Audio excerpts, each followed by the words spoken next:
What's up, everybody? I hope you're having a good Wednesday. Hope you're off to an amazing summer so far. School is out. Let me make sure this is working. Having a good All one. right. So school is out for most people. I talked to a teacher yesterday in New York where they're summing up finals, but most schools across the country, especially in LA, you're out. So congratulations. That's amazing.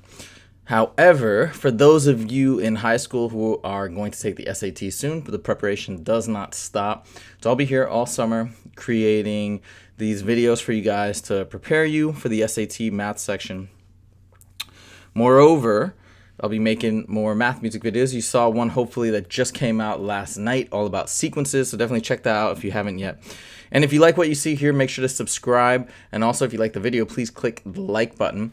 All right, without further ado, let's jump into volume word problems. Here we go. All right, two large spherical balloons are being inflated for a party. It takes more air to increase the diameter of the larger balloon from 36 centimeters to 40 than to increase the diameter of the smaller balloon from 26 to 30. Which of the following is closest to the additional amount of air needed in cubic centimeters? Okay.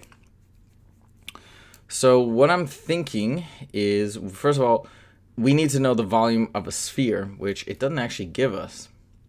I know the formula for the volume of a sphere. However, it's usually on that front page of the SAT where when you're taking it, it gives you that formula. So it's 4/3 pi r cubed. Okay. So what I'm thinking is we can do something along the lines of we have a diameter from 36 to 40, which means we have a radius go from 18 to 20 here, right? So we can calculate that difference. This is a calculator question, so we can just plug it in calculator, no problem. And this one goes from 13 to 15 for the radius. So it's basically just plug and chug 4/3 pi r cubed. I believe I have that formula right. We can look that up just to make sure, because again, it's given, but I'm pretty sure I'm remembering that correctly, because I don't think there's any other elements. So let's go ahead and figure this one out. So first I'm going to plug in 18, then I'm going to plug in 20. Actually, we'll do this in one blow. I'm going to go like this: 4/3 pi 18 cubed minus 4/3 pi, oh sorry, other way around, 20, this is 18. And what we can do actually is we can, to make this easier to plug it into the calculator, this is what I'm going to do. I'm going to factor out, you don't have to do this by any means, it's just going to be a little bit faster. I'm going to factor out the 4/3 pi, and then I'm going to have 20 cubed minus 18 cubed. And we can do the same with this equation. Right, so it's 15 cubed minus 13 cubed. Okay, so let's see what this equals and what this equals. So we have 4/3, 4/3 times pi times, let's see, 20 cubed minus 18 cubed. 20 cubed minus 18 cubed. So this will give us that, 9,081. And then now we do the same thing, but with 15 and 13. 4/3 times pi times 15 cubed minus 13 cubed equals 4,934. And then we subtract these guys, because right, with this, what's the difference? 9,081. I can see that's about 4. That's probably this one, but let's see just for fun. 9,081 minus whatever that was, and we get 4,140. So it's pretty close. If you round up, it becomes this. So I feel pretty confident about that. Let's see if that's right. Yep, cool. All right, very nice. Let's move on to the next question. The Louvre pyramid, designed by the architect blah, blah, blah, has a vertical height. So we got a pyramid here. And the pyramid is going to have a rectangular base. Like this. All right. Or square base, sorry, in this case, probably. Vertical height of 21.6, that's going straight down, is 21.6 meters. And a square base with side length of 35, right? All around. The inverted pyramid is a skylight in the shape of an upside down right pyramid, located on the ceiling of a mall below the Louvre pyramid. The inverted pyramid has a vertical height of 7. So let's say the inverted pyramid's going, I think they're saying something like this. Very important to draw this out, to visualize it, because I don't think I could do this without doing that. So this one has a height of 7 meters and a square top with a side length of 16. So 16, 16, etc. All right. Approximately how much greater is the volume of the pyramid than the volume of the inverted pyramid? So we need to know the formula. If I remember correct, again, this is going to be on the SAT front cover, so you just flip back and look it up. I'm going to try and go by memory. I think I know what it is, but I'll actually look it up just to be safe as well. It's the area of the base times the height times 1/3. It's a pretty simple formula. So it's basically the area of the base is just 35 squared, right? 35 times 35, that's how we do the area of a square, times the height, 21.6, and then you just multiply it by 1/3. It's kind of like a cylinder, similar to that with that 1/3 value. And this is going to be the same, 1/3 time, and we need to round to the nearest cubic meter. 1/3 times 16 squared times 7 squared. Times 7. Okay. So let's go ahead and I'm going to put parentheses here like this, make it a little clearer. Let's go ahead and, you know what, let's quickly look up the formula for a pyramid. Formula, volume, pyramid, and I'm pretty sure it's right. Yeah, it's 1/3 base times height. I see it right here. So that's good. We're on the right track. All right, anyways, 1/3 equals times 35 squared times 21.6 times 35 times 21.6 equals, oh, it's a nice number, 8,820. I wasn't expecting that, so that's good, 8,820. And then this one is going to be times, what is it, 16 squared times 7. 16 squared times 7 equals 597 and 1/3. 0.3 repeating. And that minus 8820. Sometimes I do that just for a shortcut. I'll subtract the what? Yeah, there we go. I'll subtract the larger from the smaller, but then I just know the sign. I have to flip the sign. So it's 8,223. It's a weird number. Hopefully that's right. 8,223, because I'm going to round up to the nearest cubic meter, and let's see if that's correct. Yes, good. All right, very nice. Next.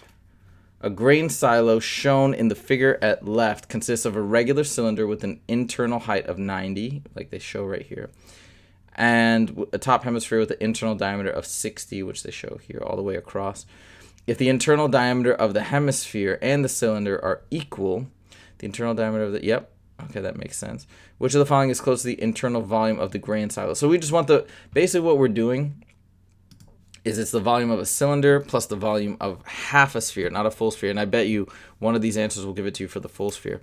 So what's the area of that guy, let's do the sphere first, 4/3 pi, and then the radius cubed, right? Remember that formula from question 1. The radius is 30 cubed. But then remember, we're only taking half of this because it's a sphere. Let's do brackets, actually, it'll look better. The same thing, but all right, so that's the volume of this top part, plus then the volume of a cylinder is pi r squared times height, which is 90. And that's it. You plug and chug, and we're going to get an answer that is going to approximately equal one of these. As long as we plug it into the calculator correctly, we're going to be good to go. So 1/2, so this is actually really 4/6. So let's see here. Let's see how I can do this best. So 4/6 times pi times 4/6 times pi times 30 cubed. All right, plus pi times 30 squared times 90.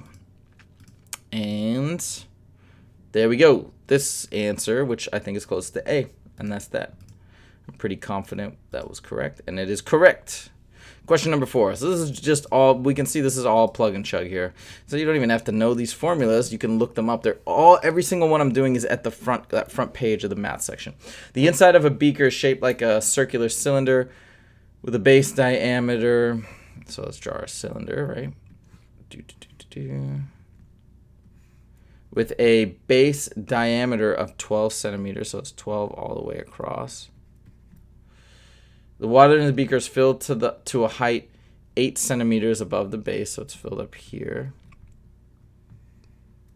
Okay. And a stainless steel sphere with a diameter of 6 centimeters, so a sphere, which is a ball, with a diameter of 6, is submerged in the liquid, displaces an equal volume of water. How high above the base of the beaker is the new water level in centimeters? So it is here. Okay, so we got to calculate the volume of the water in the cylinder, add it to the volume of this, all right? And then we need to go back and figure out what the new height is. So that's the little tricky part. So it's going to be this is a harder problem. It's a two-step problem. First, let's just get the volume total in here, okay? So the volume of the original part is pi r, which is 6 squared times height. That's our original volume. Now we're adding this volume, which is, the formula again is 4/3 pi. The radius is 3, right? They keep giving diameter, and we're taking radius 3 cubed. Okay, so this will give us our current volume. So let's do it like this. Pi times 36, that's 6 squared times 8, plus 4/3 pi times 3 cubed, which is 27, times 27 equals, boom. So that's my current volume, 1017.876. 1017.876. So that's the volume of the cylinder, but now we need to know the height increase here, okay? So, oh wait, how high above, no, sorry, how high, we need the total height where the new level is right here, okay? So what is this? So now what we do is we say, okay, this is my volume. This equals, again, what's my formula for volume of a cylinder? Pi r squared times height. But again, the radius has not changed of the cylinder. It's still 6. So pi times 6 squared times h, solve for h. So that's pi times 36. So 36 pi times h equals this. And then to get our answer, we divide both sides by 36 pi. And we'll get h. So that divided by 36 times pi equals, oh, all right, 9. That's interesting. Nice whole number. So it's basically just gone up by 3 centimeters. So it's now 9. Yes, excellent. Okay, last question for the day. A rubber stopper used for plugging chemical flasks has the shape of a fruit frustum. I don't know what that is, but it's apparently that, shown at the left. The frustum is 3 centimeters high and was cut from the bottom of a cone with a height of 15 centimeters. So the cone was this with a height of 15. And a base with a radius of 1.5.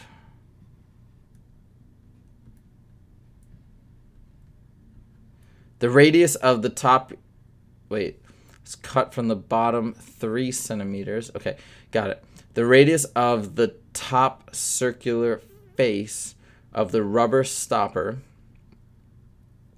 The top circular face of the rubber stopper. Okay, this guy is 1.2, which says there. What is the volume of the stopper in cubic centimeters?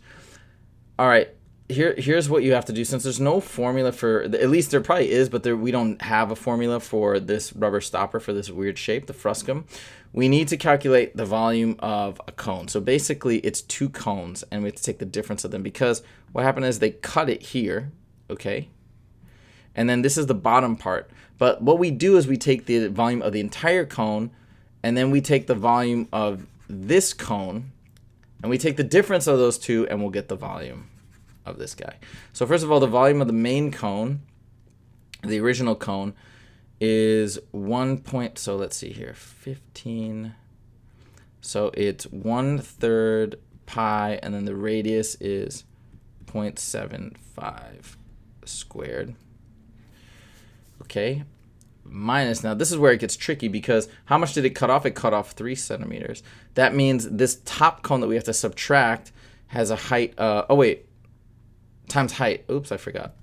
Sorry, pi r squared times height times 15. That's the original one.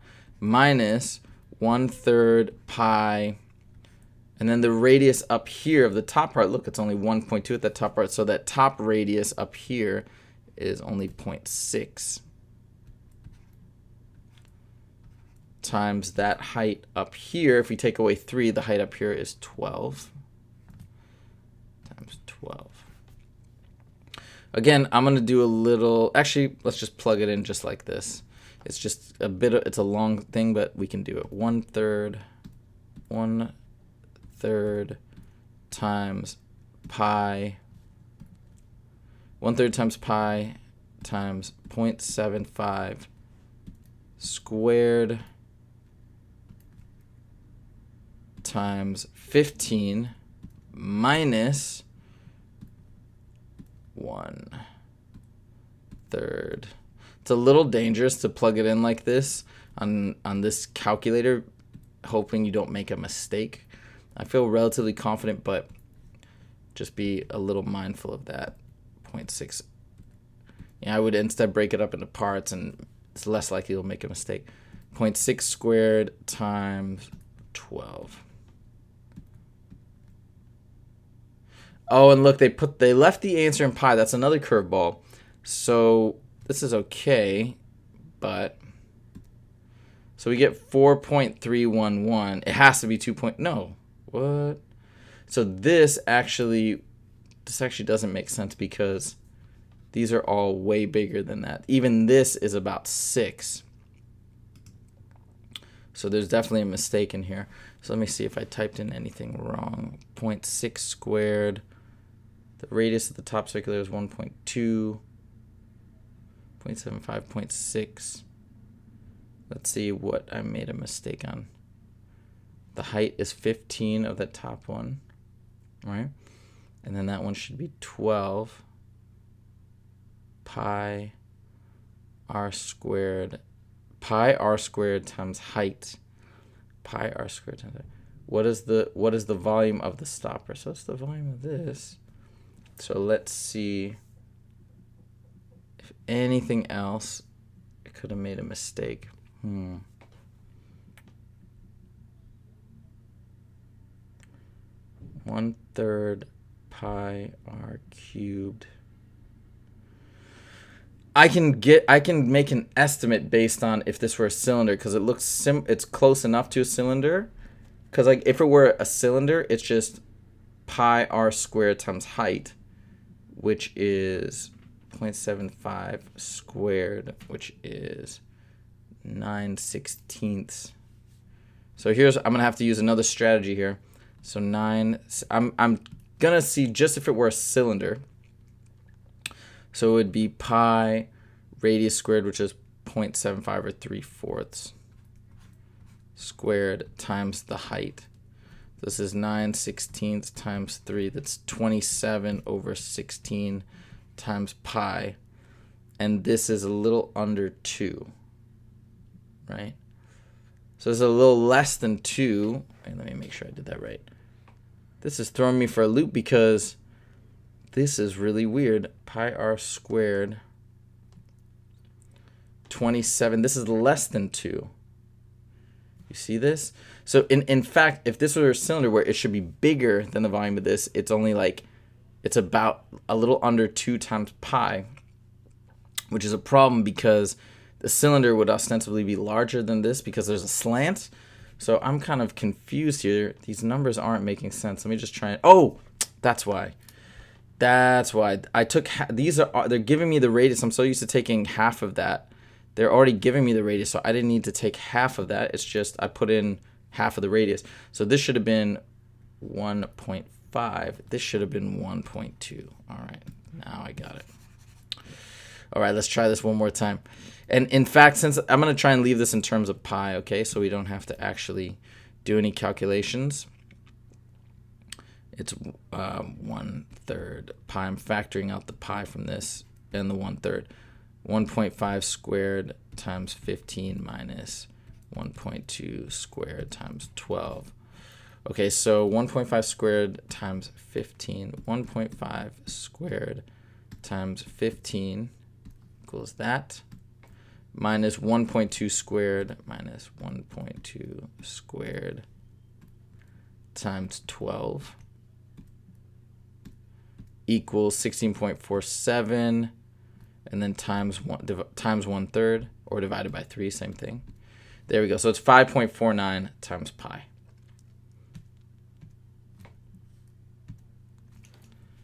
All right. That was crazy. All right. So that's it for today's live stream. I hope that was helpful. I hope it was helpful to see me make mistakes like that and try and actually reason through and then figure it out.